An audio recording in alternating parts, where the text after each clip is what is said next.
Alright, what's up guys? We're back here in the record collection series. I'm now on part 5 on my second cube, my, whatever you want to call it, my shelving. We're going to start off with this Miles Davis record. Maybe if I take the sleeve off, there'll be less of a glare. A little bit less. This is, as you probably noticed, working with the Miles Davis Quintet. It's got Miles Davis, John Coltrane, Red Garland, Paul Chambers, and Philly Joe Jones. 1 second. Boom. This is a reissued record. I got it used, but it's a newer pressing. Not exactly sure when from, but it's got It Never Entered My Mind, Ahmad's Blues, Train's Blues, Yesterday's. It's a good little jazz kind of. This is before he kind of went psychedelic, or not necessarily psychedelic, but like jazz fusion. It had kind of a psychedelic tone to it. But yeah, I got that for like $10, so pretty good price. Unfortunately, it's not like an original or anything like that. That'd be pretty cool. Then the next record is probably my favorite Miles Davis album, and it's In a Silent Way. Again, take the sleeve off. In a Silent Way, you got a nice little picture of him there. This one is a really kind of spacey, more minimalistic approach. The album is more spacey and minimalistic. I said that really weird. But I don't know, there's something about it. It's just like, to me, it's just such a good album, and it really just resonates with me the best out of all of his records. I don't know, I just really like the kind of peaceful tone it has. It does kind of pick up at points where it's like, what's going on here? And then it kind of drags out a little more and kind of just, you kind of float there. I said kind of like a million times right there. But you basically float in the music, and it's really cool record. Next up is Mac DeMarco's Salad Days, his 2014 LP. And I really like Mac DeMarco. He's one of my favorite artists out right now. Here I'll show you the gatefold. You can see that. It's kind of like his home studio. Like, I don't know, he's one of my favorite artists out right now. And he has a new album coming out sometime this year. I'm not sure when. I think it's called, is it called This Old Dog? Or is it called, it's called This Old Dog. I think it might come out in April. I need to check on that after this video. But yeah, I really look forward to that. And I can't get this freaking, there we go. Really look forward to that album. This 2 singles have been really good. And it also comes with this kind of poster here. Picture of him, and then a drawing of him, kind of like smoking a cigarette. He's pretty good at that.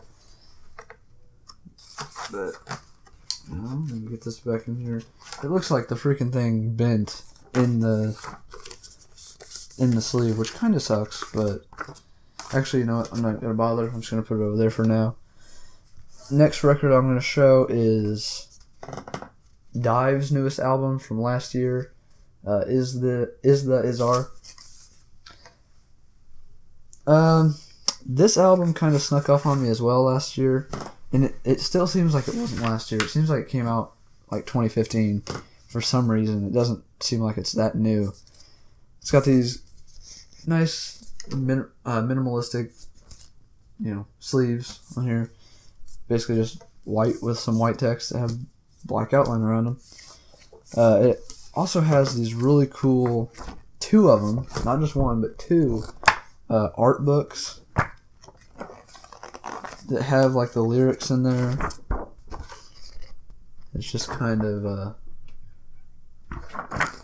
it's just really really cool in my opinion. I will say, what's his name? Zach Smith from DIIV, the lead singer, checked himself into rehab somewhat recently, which it sucks just because, you know, he's checking himself into rehab for a reason. He has,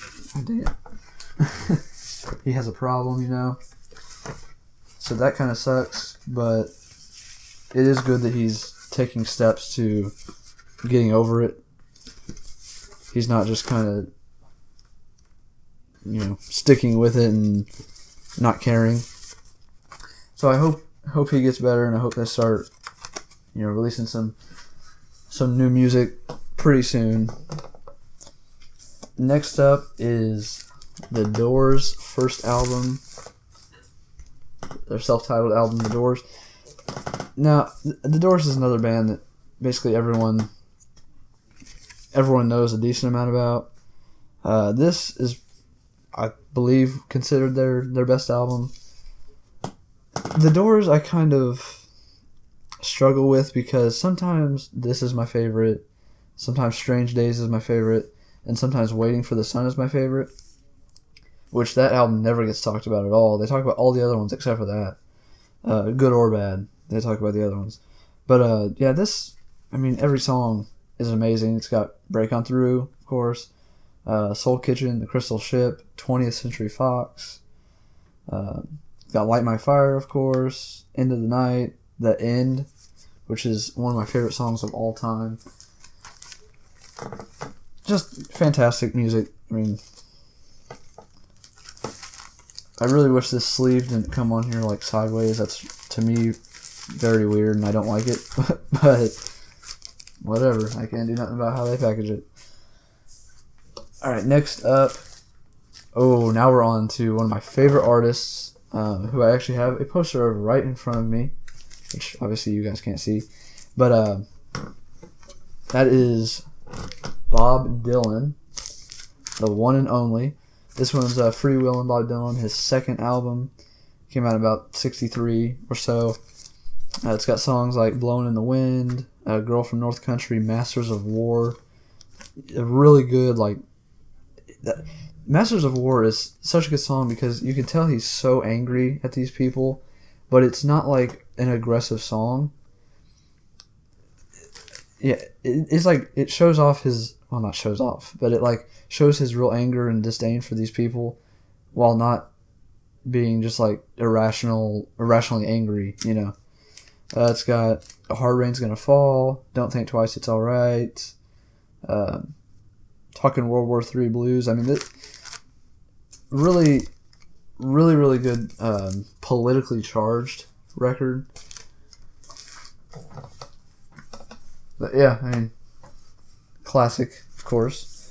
Then the next one, The Times They Are A-Changin'. Another pretty politically charged. I feel like he was really political in his music up until maybe like 65, and then it, not that he wasn't after that, but it kind of, God, I say kind of all the time. I never noticed that until I started making videos. He got less political and more just poetic, I guess. But it's got songs like Boots of Spanish Leather, With God on Our Side, The Times They Are Changin', Only a Pawn in Their Game, great song. Ballad of Hollis Brown. I mean, I feel like part of the reason was, you know, he was labeled kind of like a prophet or the voice of the people or whatever, and he didn't really want that, so I feel like that's probably why he went away from that a little bit, quit making the politically charged tracks as much, at least. Next up, this is probably my favorite Bob Dylan album. That's Bringing It All Back Home. This is a reissue. Those ones, I mean, they're reissues, I'm sure, but they're old. The next couple are all, like, they were brand new when I got them, reissues. This is actually a mono pressing. which is cool. It's got Subterranean Homesick Blues, one of his biggest tracks. She Belongs to Me, which is one of my favorite songs by him. Maggie's Farm. Mr. Tambourine Man was on this album. It's All Over Now, Baby Blue. I mean, this stuff is... He had some electric songs on here, but they weren't all like acoustic. But that was still before this next one, when he went electric on Highway 61 Revisited. Widely considered his best album and one of the probably 5 or so best albums of all time. Which, like I said, while it is an amazing record, I would say Bringing It All Back Home is my favorite. But this one's got, of course, Like a Rolling Stone, probably one of the 5 greatest songs of all time. Tombstone Blues, Ballad of a Thin Man, Queen Jane Approximately, Desolation Row. I mean, just amazing stuff. And it's from a guy who was absolutely, in his prime, and at the time could really do no wrong. There was, from like 63 or 64 to like 67, the guy could do absolutely nothing wrong. Everything he did, musically, everything he did was better than everything else. But yeah, that's time's up on this one. It's part 5. I believe part 5, right? Drop my phone. But yeah, anyways, thanks for watching, guys. Hope you enjoyed. Let me know what your thoughts are on the records I showed in this video, and make sure to go back and watch the first 4 videos in the series. And I'll talk to you guys later.